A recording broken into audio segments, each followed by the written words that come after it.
Uh, Jagger, I'll start with you. Frustration, maybe. Can we use that word? Just some of the chances were there. You guys were getting shots on net, just didn't get that final goal. Frustrating. Yeah, 100% it's frustrating. I think going back to last night, obviously getting shut out too, that's a frustrating game. So tonight, going into the game, our plan was just to sling pucks to the net. I think we had a lot of shots, a lot of opportunities, but obviously we have to bear down and score in those opportunities to win a game. For you, Ryan, what's the learning moment from a game like this? Because I thought you guys, for the most part, that first period played pretty well, right? The shots were more than 2-1, but it's just at the end of the day not getting those 2 points. Yeah, I think kind of doing the same thing we did. I thought we played a good game. Just kind of the bounces aren't going our way right now, and that kind of happens in hockey. But I think just kind of sticking with it, bearing down when we get them, and we'll be all right. I'll ask you guys both the same question. This part of the schedule, the end of January, be kind of a grinder part of the schedule. Is there any sense within the Firebirds, like, let's just kind of get, to the All-Star break and reset a little bit? You guys have been playing well. Obviously 3 losses in a row, but a lot of good games, a lot of close games. But there's been, a lot of games, a lot of travel mixed in. Is there any sense within you guys just to kind of get to this All-Star break? Sorry. No. I think you want to. I don't know. I think you want to obviously get to the break as good as you can. We got a couple games left here, so just trying to finish out as strong as we can. And we got a couple injuries, so that break will be good for us. But yeah, just kind of get to the break, recoup a little, and then go from there.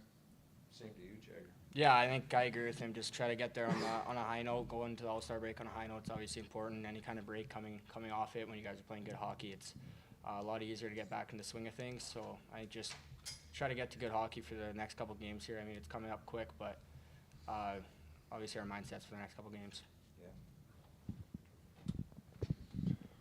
So you guys are back here Wednesday. What's the feeling in the locker room? You guys obviously, I can only imagine it's we want to get back on the ice as quickly as we can to get some of the good mojo back that you guys have had. Is that the feeling you guys have?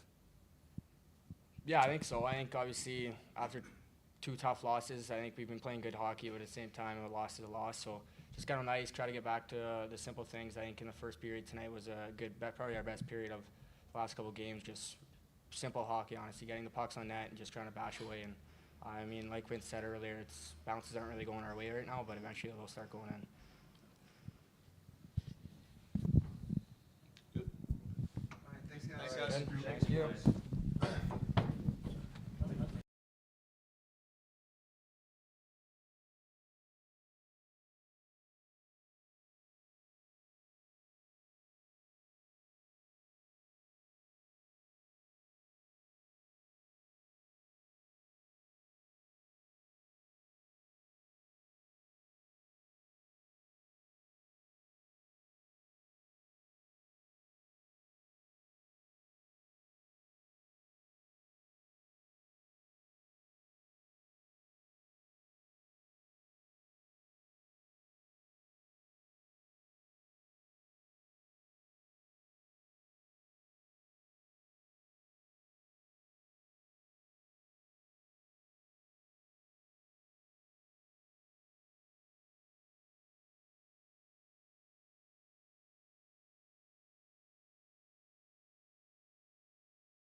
Coach, I just asked Jagger and Ryan Winterton if we could use the word frustration. Just thought you did a lot of good things, had a good first period, a lot of shots.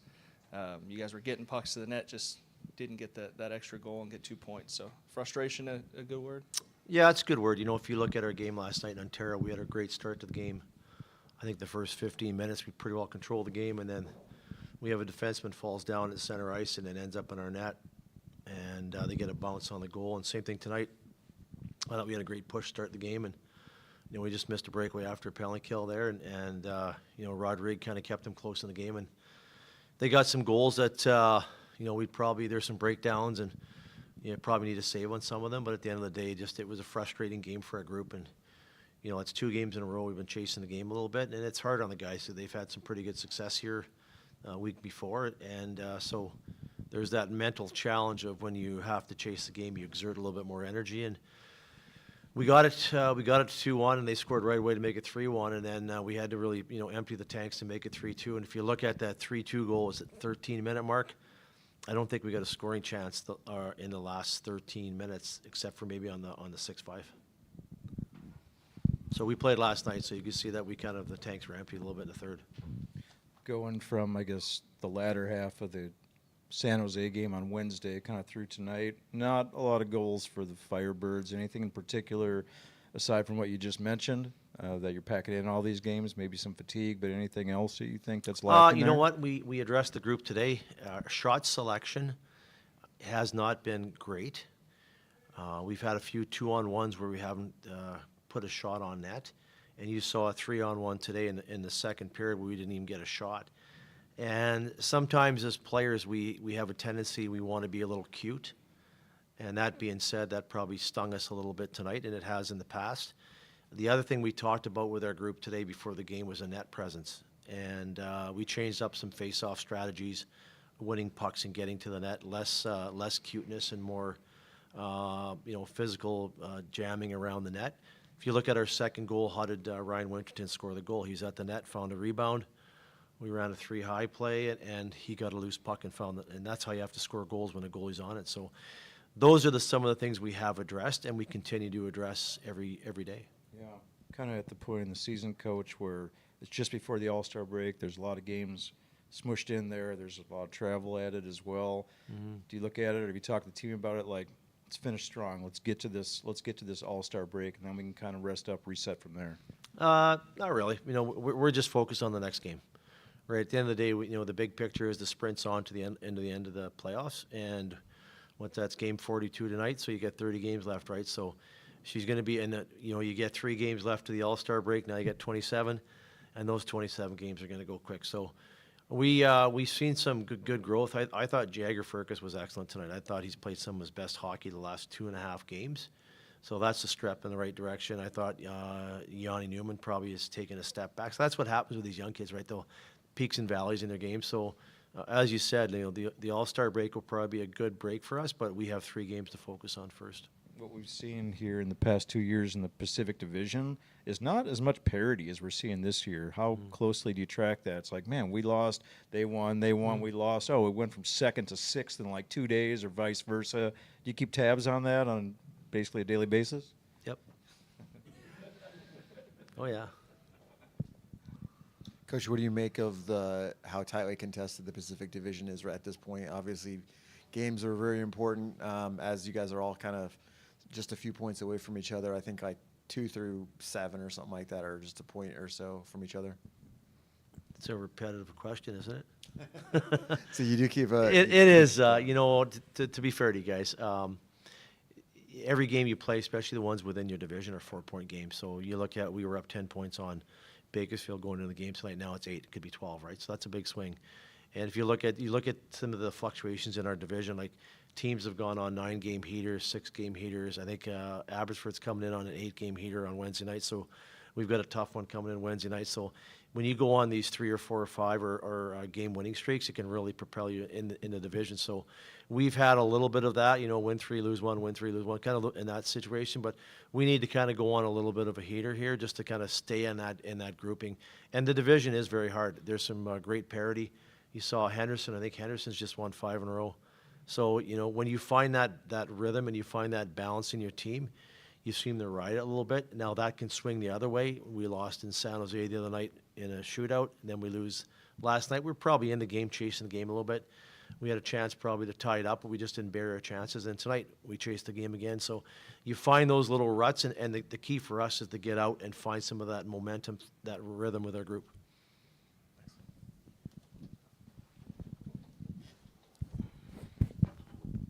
Coach, injuries happen to every team all the time, but is there times where certain players injured really affect you more than others? I know where you're going with that one. We don't have our captain right now. He's out. He's obviously injured, and he's a big part of our team, right? I'm sure it's killing him not to be on the ice right now with our group. But when you have guys like that who they're spiritual leaders, they're leaders on the ice, and those guys are big in our dressing room. So we've had we're playing a little bit thin in that area, but at the end of the day, this is great growth opportunity for our guys going forward, and to grow that next leader amongst our team. Going into the All-Star break, it's obviously important to win, as everybody's mentioned right now, but more important, I think, is to come out of it healthy and strong. Your thoughts on that? Well, every game you play, you want to make sure you get through, and we're like every team. I think they were missing Carrick and a few other players tonight, and they were probably there for the taking for us. But when you have injuries in your group, you're trying to make sure that when they come back, you're playing the best hockey you can play. And if you look at our group here, we're pretty healthy right now. We have some aches and pains in our group, but I don't know if you've noticed we can't use Ben Myers taking face-off because he's not up to par in a situation. So at the end of the day, like you're trying to manage every day, and as the season goes along, guys have aches and bumps, and if you talk to the coach from the other team or you talk to any other coach, it's a battle every day, just trying to keep your guys healthy. Coach, last for me, is Chalet, is it injury related or time management? I know you said you were going to watch some of his games when he came back. Yeah, you know what, Schultz, we sat him out tonight. It was more of a learning moment for him, to be fair to him. He's 19 years old. This is big hockey, and sometimes it's good to watch a game from up top. And the one thing I will mention tonight, I thought Goisy had his best game of the season for us. Here's a player that's kind of been in and out of our lineup trying to find his way, and hopefully this is a great step in the right direction for him going forward, and he can learn from it, and that's what it's all about. So Schalzy sat out, and he needed to learn a little bit. Goisy's been in and out of the lineup, so he got in tonight and took advantage of it. Thanks, Coach. Good. Thanks.